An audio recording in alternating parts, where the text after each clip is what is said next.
चैत्री पूर्णिमा के दिन श्री हनुमान जी महाराज का प्रागट्य हुआ। फिर गतिमान, रतिमान, मतिमान, कैतुमान, रतिमान, ऐसे हनुमान जी के 5 भाई और जन्म, तो 6 भाइयों का जन्म हुआ है। 6 भाई,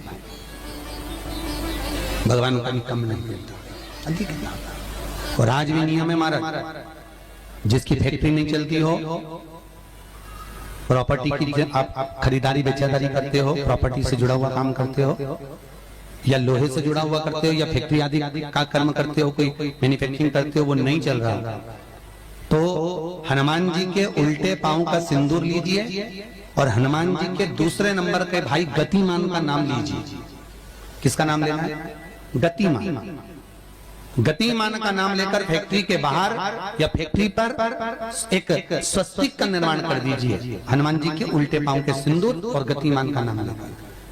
कभी आपकी फैक्ट्री कोई काम नहीं निकालेगी, उन्नति की ओर ही निकल जाएगी, कभी घाटे की ओर नहीं जाएगी। गतिमान का नाम,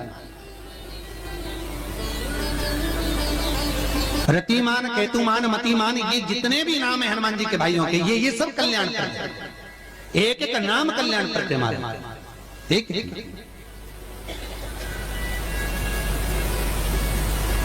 महाराज, वो जिन बच्चों को निमोनिया हो जाता है ना, वो सर्दी का कोटा रहता है, बहुत सर्दी बच्चों को बनी रहती है, तो हर दिन 5-10 दिन में वापस दौड़ के डॉक्टर के पास लेके जाओ, फिर डॉक्टर के पास ले। वैसे तो डॉक्टर के पास बच्चे आजकल के जमाने के जाते ही जाते हैं, हर 15 दिन 20 दिन में, तो इसके पीछे वो चले जाएं। एक हास्य व्यंग में हमसे पूछा किसी ने, महाराज जी आज के बच्चे बार बार हॉस्पिटल डॉक्टर क्यों जाते हैं? तो हमने कहा देखो भैया, बच्चा जहाँ जन्म लेता है उनसे प्रेम ज्यादा होता है। पहले नानी के घर में पैदा होता था, इसलिए नानी के घर ज्यादा जाता था, दादी के घर में ज्यादा पैदा होता था, इसलिए दादी के घर ज्यादा जाता था। आज के बच्चे हॉस्पिटल में ज्यादा पैदा होते हैं, इसलिए हॉस्पिटल ज्यादा घूमने जाते हैं।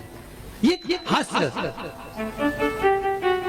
पर यदि बच्चे को सर्दी ज्यादा होती है, निमोनिया ज्यादा होता हो, ठंडा का कोटा ज्यादा रहता हो, तो पीपल के 5 पत्ते महाराज उस पर घृत लगाकर हनुमान जी के तीसरे नंबर के भाई व्रतिमान का नाम लेकर, व्रतिमान का नाम लेकर बच्चे की छाती पर एक वस्त्र से उसको बांध दीजिए, रात्रि भर बंधे रहने दीजिए महाराज। और बांधना कौन से दिन है? 12 तिथि को, बस एक बार बांधना, उसके बाद सर्दी का कोटा नहीं रहता महाराज, बच्चा स्वस्थ अपने आने में। व्रतिमान हनुमान जी महाराज के जितने भी भाई हैं, सबका आनंद सुख चरणारविंद का सुख देने वाला भगवान श्री हनुमान जी महाराज चैत्र की पूर्णिमा के दिन प्रकट होते हैं महाराज। पवन तनय संकट हरन मंगल मूरत रूप, राम लखन सीता सहित हृदय बसौ सुर। श्री हनुमान जी महाराज का प्रागट्य होता है, चारों तरफ सुख ही समाहित हो जाता है, आनंद ही आनंद स्थापित हो जाता है चारों। अब दोनों में अंतर देखिए। हनुमान जी की जब स्तुति गाई जाती है तो बोला जाता है विद्यावान गुणी अति चातुर। फिर से बोलो एक बार लाइन, विद्यावान गुणी अति चातुर। हनुमान जी विद्यावान थे और लंका का राजा रावण विद्वान था। क्या था? जम के बोलो विद्वान, ये विद्यावान वो विद्वान। तो एक प्रश्न सामने खड़ा होता है कि विद्यावान और विद्वान में क्या अंतर है? हनुमान जी विद्यावान गुणी अति चातुर, रावण विद्वान, तो दोनों में अंतर क्या है? विद्वान ये भी विद्वत्ता से विद्वत्ता, वो भी पढ़ा लिखा, ये भी पढ़ा लिखा। अष्ट सिद्धि नवनिधि उनके पास में, इसके पास। तो फिर अंतर क्या है? तो शिव महापुराण की कथा कहती है, जिस व्यक्ति को पढ़ कर विद्या अर्जन कर हो पढ़ाई करते करते करते करते करते करते अच्छा पद जब मिल जाता है और उसको जब अहंकार आ जाता है तो वो विद्वान हो जाता है। और जिसको पढ़ कर खूब अच्छी सिंहासन भी मिल गया, उसके बाद भी उसका चित्त वृत्ति नम्र होता चले जाता है, तो वो विद्यावान हो गया। विद्वान में अहंकार है, विद्यावान में नम्रता है। बहुत ध्यान देना हमारा। कई लोगों को पढ़े लिखे इतने अप टू डेट बन के हमारे बराबर कोई अहंकार आ गया। मतलब तुम विद्वान हो, बहुत विद्वान हो, मना नहीं है, तुम्हारे में विद्वत्ता की कमी नहीं है, सारे वेद पुराण शास्त्र सब तुम्हारे में भरे हुए हैं, सारी पढ़ाई लिखाई तुमने भरी हुई है, तुम बहुत विद्वान हो। पर विद्वत्ता अहंकार को लेकर जाती है, और विद्यावान का जो विद्या को ग्रहण करता है उसके भीतर नम्रता आती चली जाती है। नम्रता, कोई कोई व्यक्ति ऐसा होता है जिसके पास भगवान पैसा खूब देता है तो उसको नम्रता देता है, खूब नम्रता, इतना प्रेम से बोलेगा, इतना मीठा बोलेगा, और बोलो साहब और मेरे लिए कोई सेवा हो तो बता दो, और बोलिए साहब, इतनी नम्रता। और किसी किसी के पास में अहंकार इतना ज्यादा आ जाता है धन के साथ में कि वो किसी गिनते नहीं, होगी नहीं, बिल्कुल ऐसा लगे जैसे भेरू पे सिंदूर चढ़ा, एकदम गिनते। तो दोनों में अंतर है, दो। नम्रता अगर आपके भीतर पढ़ाई लिखाई के साथ में, विद्या के साथ में आ रही है तो समझ कितना सुंदर कहा रामकृष्ण परमहंस जी ने। रामकृष्ण परमहंस जी से स्वामी विवेकानंद जी ने पूछा, आपकी निगाह में खूब पढ़ा लिखा व्यक्ति कैसा होता है? रामकृष्ण परमहंस कहने लगे, जीरो। कैसा होता है? शून्य। स्वामी विवेकानंद ने फिर रामकृष्ण परमहंस से पूछा, आपकी दृष्टि में बहुत पढ़ा लिखा, बहुत पैसे वाला धनपति व्यक्ति कैसा होता है? रामकृष्ण परमहंस जी ने कहा, डबल शून्य, डबल जीरो।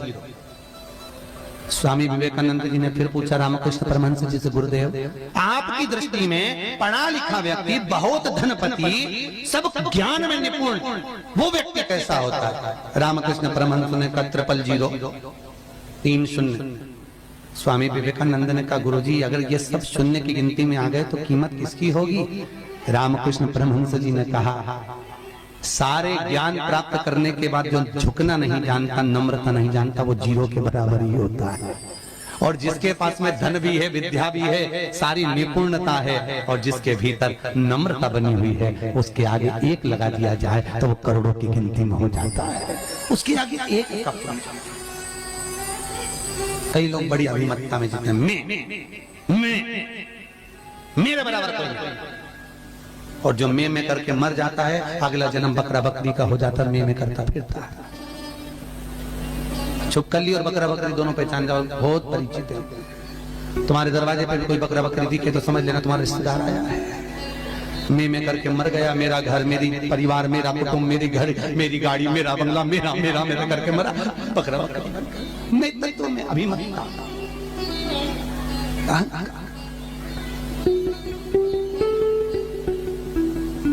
गुरु नानक देव जी महाराज का शब्द याद करो, कुछ भी मेरा नहीं है, सब कुछ तेरा, सब कुछ तेरा।